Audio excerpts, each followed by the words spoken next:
这是今天早上去市场买的芥菜，2块5钱1斤，觉得还是挺贵的。放水里洗一下。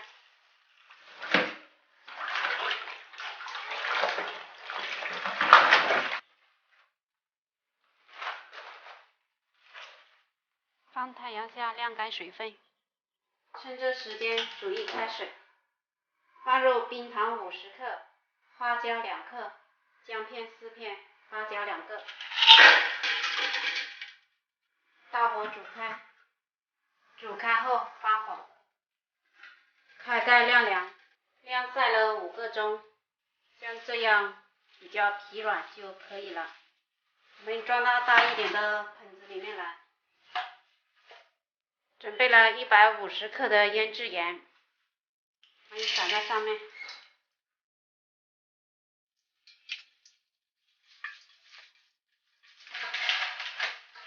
搓至这样半熟的状态就可以了。准备一个已经消毒过的罐子，把它放进来。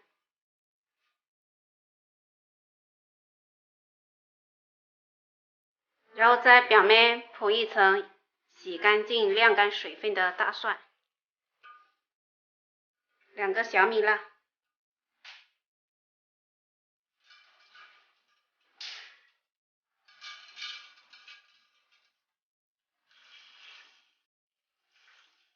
水要没过这个芥菜，压一下。最后用2根竹筷呢，将这个菜往下压。如果有石头的话，就用石头更加好。盖上盖子，放在阴凉处保存。我们1个星期之后见证结果。我们打开看一下，现在都闻到很香的蒜香味，这颜色非常漂亮哦。来几个蒜、大椒，大家可以看到，用这种方法做出来的咸菜呢，颜色非常漂亮，可以拿来做酸菜鱼或者炒肉片都非常不错。